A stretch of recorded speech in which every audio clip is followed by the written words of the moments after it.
Hi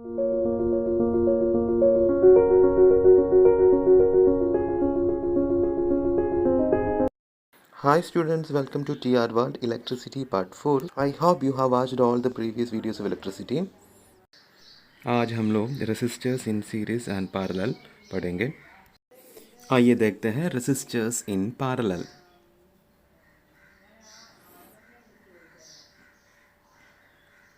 इस circuit में तीन रेसिस्टर्स को पैरेलली कनेक्ट किए हुए हैं।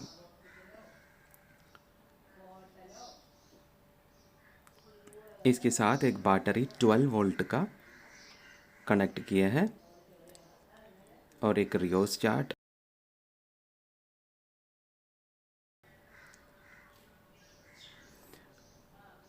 अब आई करंट इससे पास हो रहा है, तो एक एक रेसिस्टर की ओर कितना करंट पास हो रहा है? I1, I2, I3। So total current I is equal to I1 plus I2 plus I3। पहला रेसिस्टर से I1 करंट और उसका रेसिस्टेंस R1, दूसरा रेसिस्टर से I2 करंट, उसका रेसिस्टेंस R2, तीसरा से I3 करंट और R3 रेसिस्टेंस, और तीनों मिला के जो रेसिस्टेंस इस सर्किट में होगा उसको equivalent resistance of the circuit कहा जाएगा। अब इस इक्विवेलेंट रेसिस्टेंस कैसे निकालेंगे? अप्लाइंग ओम्स लॉ यूज़ करके हम लोग निकालेंगे। तो टोटल सर्किट का करंट I है, तो total potential difference V, total equivalent resistance RP। तो ओम्स लॉ के आधार पर I is equal to V upon RP एक फॉर्मूला हमें मिलेगा।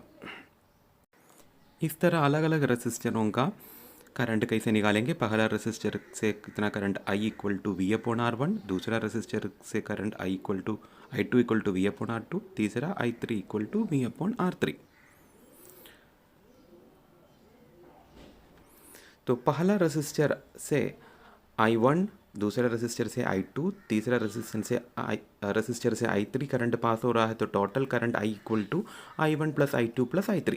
पहले जो ऊपर लिखे हुए फॉर्मूला के अनुसार हम I equal to I1 plus I2 plus I3 में वैल्यू पुट करेंगे तो मिलेगा V upon RP equal to V upon R1 plus V upon R2 plus V upon R3। V common निकालेंगे तो हमें फिर क्या मिलेगा? 1 upon RP equal to 1 upon R1 plus 1 upon R2 plus 1 upon R। Total resistance, ये तीनों resistor से total resistance 1 upon RP equal to 1 upon R1 plus 1 upon R2 plus 1 upon R3। ऐसे लिखा जाएगा reciprocal of the equivalent resistance of a group of resistances joint in parallel is equal to the sum of the reciprocals of the individual resistances. अब हम लोग देखा जाएगा resistance in series.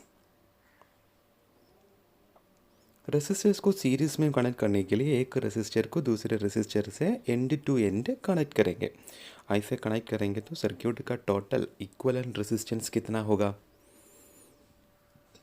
आइए देखते हैं equivalent resistance in series connection.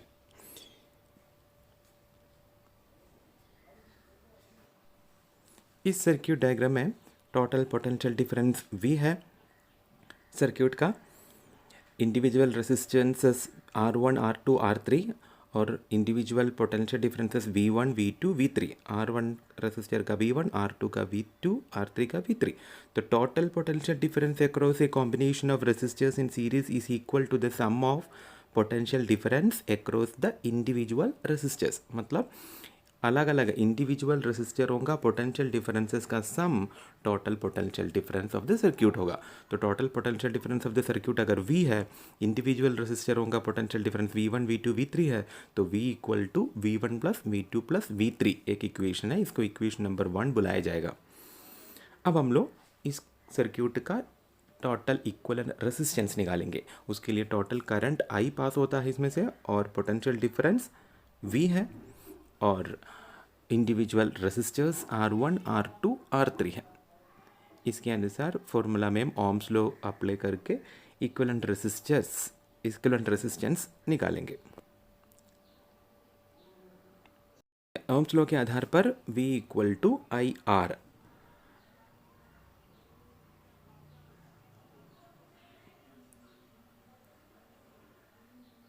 तो हमारे पास formula V1 equal to IR1, V2 equal to IR2, V3 is equal to IR3। पहला इक्वेशन क्या था, v equal to v1 plus v2 plus v3। इसमें ये अभी जो मिला हुआ इक्वेशन सब्स्टिट्यूट करेंगे तो I R equal to IR1 plus IR2 plus IR3।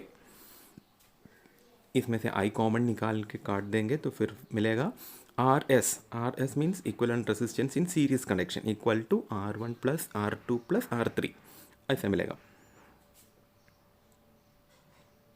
तो R1 R2 R3 अगर इंडिविजुअल रेजिस्टेंसेस है और टोटल इक्विवेलेंट रेजिस्टेंस इस सर्क्यूट से RS है, तो हमारे पास फॉर्मूला आ गया RS equal to R1 plus R2 plus R3। यानी क्लियर बताएंगे तो इक्विवेलेंट रेजिस्टेंस निकालने के लिए इंडिविजुअल रेजिस्टेंस का सम निकालना होगा।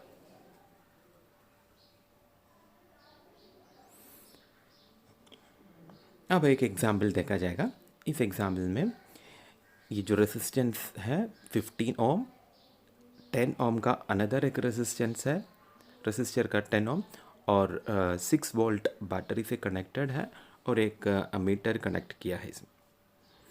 तो इसमें से निकालना है आपको कि the total resistance of the circuit, be the current through the circuit, see the potential difference across the electric lamp and conductor.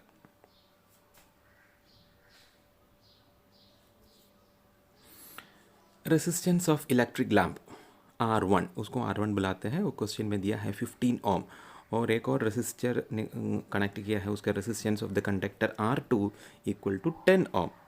ये दोनों क्वेश्चन में दिए हुए हैं। टोटल रेजिस्टेंस निकालने के लिए दोनों किस तरह कनेक्ट किया है, सीरियली कनेक्ट किया है। तो सीरियल कनेक्शन होगा तो फॉर्मूला क्या है, R equal to R1 plus R2। तो हम लोग जोड़ेंगे RS is equal to 15 plus 10 ohm is equal to 25 ohm. Ohm क्यों आया है, रेजिस्टेंस का SI यूनिट ओम है, तो RS इक्वल टू 25 ओम। अब ये पार्ट का आंसर हो गया equivalent resistance of the circuit 25 ओम। अब हम लोग को निकालना है टोटल करंट। करंट निकालने के लिए हम लोग के पास इक्विवेलेंट रेजिस्टेंस 25 ओम है, टोटल पोटेंशियल डिफरेंस 6 वोल्ट है। ओम्स लो यूज़ करेंगे, I is equal to V upon R। तो इसमें पुट करेंगे, V का जगह पे लिखेंगे 6 वोल्ट, R का जगह पे 25, therefore 6 upon 25 equal to 0.24 ampere. Current का ऐसे यूनिट एम्पियर है। तो बी पार्ट, इस क्वेश्चन का बी पार्ट का भी आंसर हो गया है। अब सी पार्ट में जाएंगे। सी पार्ट में 15 ओम लैम्प का और 10 ओम का रेजिस्टर दोनों से कितना पोटेंशियल डिफरेंस है निकालना है। तो अक्रॉस द इलेक्ट्रिक लैम्प में potential difference V1 equal to IR formula है, तो therefore 15 ohm into 0.24 equal to 3.6 volt, यानी लैम्प से 3.6 वोल्ट पोटेंशियल डिफरेंस है। अब रेजिस्टर का है, रेजिस्टर का V2 equal to 10 ohm into 0.24 ampere, that is equal to 2.4 volt.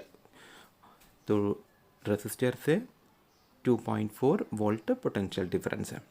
तो इस सर्किट में एक लैम्प भी है, एक रेजिस्टर भी है, दोनों मिला के R रेजिस्टेंस इस सर्किट को अगर मिल रहा है तो डायग्राम इस तरह का होगा।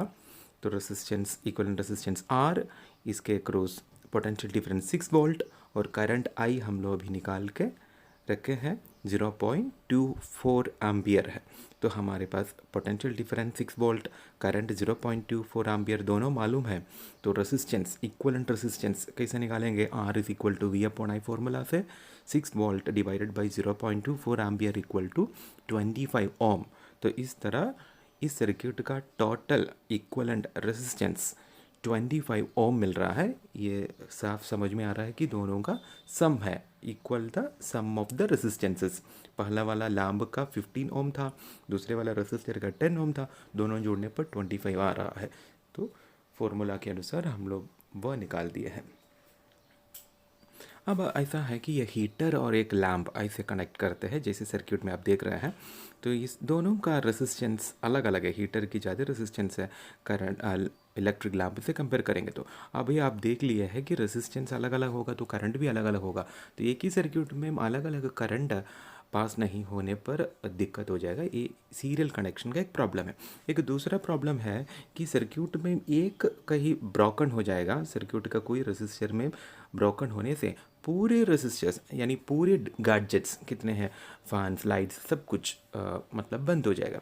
ऐसे जो लाइट्स है आप सेलिब्रेशंस में, त्यौहार में आप घर सजाने के लिए यूज़ करते हैं, आपको मालूम होगा। इसमें कोई भी एक लाइट ख़राब होने से, ये सारे एक लैम्प दूसरे लैम्प से सीरियली कनेक्ट किए हुए, कोई एक ख़राब होने से पूरी सर्क्यूट ओपन हो जाएगा। सर्क्यूट ओपन होने से कोई भी बल्ब नहीं जलेगा। तो सीरियल कनेक्शन में ये प्रॉब्लम है कि ये सीरियली कनेक्ट करेंगे तो अलग अलग गैजेट्स के अनुसार अलग अलग करंट नहीं मिलेगा। ये पहला दिक्कत है। दूसरा कि एक खराब होने से पूरा खराब हो जाएगा। अब देखते हैं कि पैरेलल कनेक्शन में कैसे है। पैरेलल कनेक्शन में टोटल करंट आई है, तो I1 I2 I3 में रेसिस्टर के अनुसार, कौन कौन से रेसिस्टर है उसके रेसिस्टेंस के अनुसार करंट इक्वली डिस्ट्रीब्यूट हो जाएगा। तो जो भी गैजेट आप लगाएंगे तो टोटल रेसिस्टेंस पैरेलली डिस्ट्रीब्यूट हो जाएगा। तो इसलिए आपके घर पे जो टीवी है, रेफ्रिजरेटर है और बल्ब है, जो भी इंस्ट्रूमेंट्स है, सारे रेसिस्टर ही माना जाएगा। इस रेसिस्टर के अनुसार रेसिस्टेंस पास हो जाएगा। इसलिए parallel connection is better than series connection. अब हम लोग जूल्स लॉ पढ़ेंगे। इस सर्किट में resistance R, potential difference V, current I है। तो ऐसा होगा, current equal to I, resistance is equal to R, potential difference equal to V, charge equal to Q। तो टाइम टोटल करंट पास होने का, चार्ज पास होने का T है।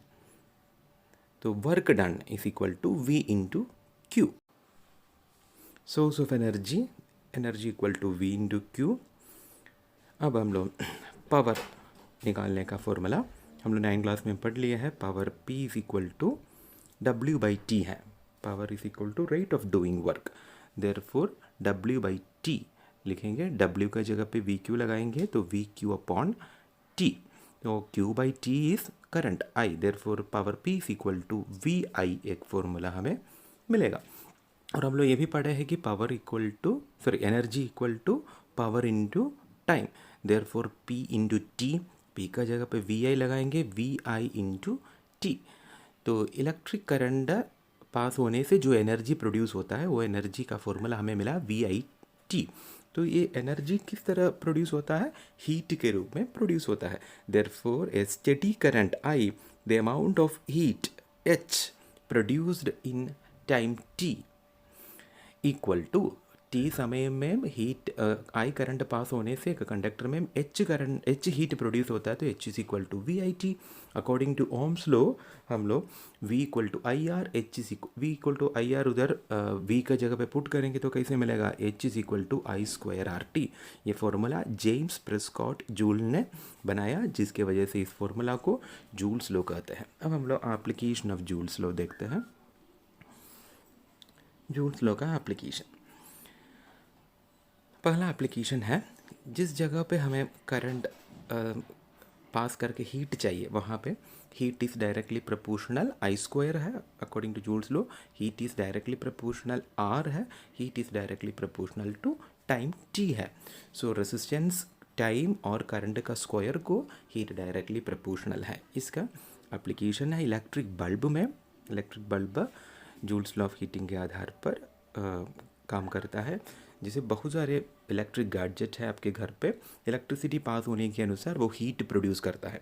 तो उसके रेसिस्टेंस ज़्यादा होगा तो हीट ज़्यादा होगा, करंट ज़्यादा प्रोड्यूस होगा तो उसके स्क्वायर के अनुसार हीट उससे ज़्यादा प्रोड्यूस होने लगेगा। जैसे इलेक्ट्रिक ओवन है, इलेक्ट्रिक लैम्प है, इलेक्ट्रिक बॉटल है, और इस तरह के जो भी इलेक्ट्रिक गैजेट है सब जूल्स लॉ ऑफ हीटिंग के आधार पर चलता है। अब ये इलेक्ट्रिक लैम्प है, इसमें जूल्स लॉ कैसे वर्क होता है? इलेक्ट्रिक लैम्प के अंदर एक फिलामेंट है। इलेक्ट्रिसिटी पास होने से ये इसमें जो एनर्जी प्रोड्यूस होगा अकॉर्डिंग टू जूल्स लॉ, वो हीट, यानी heat is a form of energy, वो हीट उससे पास होने वाला करंट का स्क्वायर को डायरेक्टली प्रोपोर्शनल है। इसलिए करंट से प्रोपोर्शनल होगा तो ये हीट हो जाएगा, गर्म हो जाएगा। लेकिन ये फिलामेंट बनाया हुआ मेटल टंगस्टन है, इसको हाई मेल्टिंग पॉइंट है, लगभग 3380 डिग्री सेल्सियस है। इसलिए ज़्यादा हीट होने पर भी ये मेल्ट नहीं होगा, बल्कि वो ज़्यादा लाइट प्रोड्यूस कर देगा। तो ये एक जूल्स लॉ ऑफ हीटिंग का एक एप्लीकेशन है। दूसरा एप्लीकेशन इलेक्ट्रिक फ्यूज़ है। अब जो सर्किट आप देख रहे हैं इसमें करंट ज़्यादा, इलेक्ट्रिक करंट ज़्यादा होने के अनुसार इलेक्ट्रिक फ्यूज़ से करंट ज़्यादा पास होगा। इलेक्ट्रिक फ्यूज़ एक मेटालिक वायर है, उससे ज़्यादा करंट पास होने से हीट भी ज़्यादा प्रोड्यूस होगा। हीट ज़्यादा प्रोड्यूस होकर के वो मेल्ट होकर के इलेक्ट्रिक फ्यूज़ टूट जाएगा। इलेक्ट्रिक फ्यूज टूट जाने से डिवाइसेस सेफ्टी होगा। डोमेस्टिक सर्क्यूट में इस तरह का 1 एम्पियर, 2 एम्पियर, 3 एम्पियर, 5 एम्पियर का 10 एम्पियर अलग अलग इलेक्ट्रिक फ्यूज यूज़ करते हैं वो गैजेट के। अब हम लोग पढ़ेंगे electrical energy and electrical power. Energy and power का डिफरेंसेस आइए देखते हैं। Electrical energy, the energy possessed by the flow of charges। Charges का फ्लो होने का प्रोसेस का मतलब कितनी एनर्जी है। Energy possessed by the flow of charges. Charges flow होने का एनर्जी को इलेक्ट्रिकल एनर्जी कहते हैं। इसका फॉर्मूला देखा जाएगा, I is equal to Q upon T, therefore Q is equal to I T. तो हमें मिला W is equal to Q into V। इधर Q का एक सब्स्टिट्यूशन हम लोग ऑलरेडी बना कर रखे हैं, Q is equal to IT। इधर हम पुट करेंगे तो W is equal to V into I into T। V इधर का V लिख दिया, Q का जगह पे IT लिख दिया। तो हमें मिला है W is equal to VIT। First work का पहला इक्वेशन मिला है। और अब हम लोग ओम्स लॉ से देखेंगे। इधर ओम्स लॉ लिखे हुए हैं। ओम्स लॉ क्या है? According to Ohm's law V is equal to IR। ये जो फॉर्मूला है वो पहला फॉर्मूला हमें मिला है। इसमें V का सब्स्टिट्यूशन, V के बदले हम लोग लिखेंगे IR। तब कैसे फॉर्मूला बदल जाएगा? V का जगह पे IR आ गया और I ऑलरेडी इधर है तो दो बार I हो गया, I into I square R into T। तो नया फॉर्मूला मिला W is equal to I square RT। So work in a conductor is nothing but energy. जो वर्क है उसको एनर्जी कहते हैं। तो W is equal to E for energy. अब हम लोग तीसरा फॉर्मूला की तरफ, तो W is equal to V formula में हम लोग I का जगह पे ये भी डाल सकते हैं। ओम्स लॉ से ये भी लग रहा है I is equal to V by R। क्यों? V is equal to IR है तो I is equal to V upon R है। तो इस फॉर्मूला में I की जगह पे हम V upon R डालेंगे तो ऑलरेडी यहाँ एक V है तो V into V upon R तो क्या हो जाएगा? V square upon R। Already एक T है वो भी लिख दिया तो V square upon R into T। इस तरह वर्क का यानी एनर्जी का, work is nothing but energy. तो एनर्जी का 3 फॉर्मूला मिल रहा है हमें। इलेक्ट्रिकल एनर्जी का फॉर्मूला, इलेक्ट्रिकल एनर्जी का 3 formula, W is equal to VIT, W is equal to I square RT, W is equal to V square upon R into T। अब हम लोग पावर की तरफ बढ़ते हैं। ठीक है, तो पावर क्या होता है? Power is electric, the rate of doing electric work. Electric work का इलेक्ट्रिक वर्क का रेट है, rate of doing work is called electric power. तो P is equal to W by T। W क्या है? Work, work upon time. और इधर work हम लोग अभी निकाल के रखे हैं। वर्क का कितना फॉर्मूला है हम लोग के पास? 3 फॉर्मूला। इस तीनों इक्वेशंस एक एक करके पुट करके देते हैं। आइए देखते हैं। सबसे पहले W is equal to VIT। तो VIT इधर पुट करेंगे W की जगह पे तो क्या मिलेगा? P is equal to W के जगह पे VIT अपॉन T। तो आप देखिए ये VIT कहाँ से आया? फर्स्ट इक्वेशन में VIT आ गया और डिवाइडेड बाय T और ये T और ये T कट गया। ठीक है, तो क्या बचेगा? P is equal to VI। P is equal to VI पहला फॉर्मूला। और दूसरा फॉर्मूला की तरह इधर कौन सा फॉर्मूला है? Energy is equal to I square RT। तो एनर्जी बाय टाइम है ना, इसलिए एनर्जी की जगह I स्क्वायर RT लिख दिया, डिनोमिनेटर में टाइम। इधर फिर से टाइम और टाइम कट जाएगा, क्या बचेगा? P is equal to I square R। नया फॉर्मूला मिला। दिस इज फॉर्मूला फर्स्ट, ये सेकंड। ठीक है, अब तीसरा फॉर्मूला एनर्जी का क्या है? V square T by V square T upon R।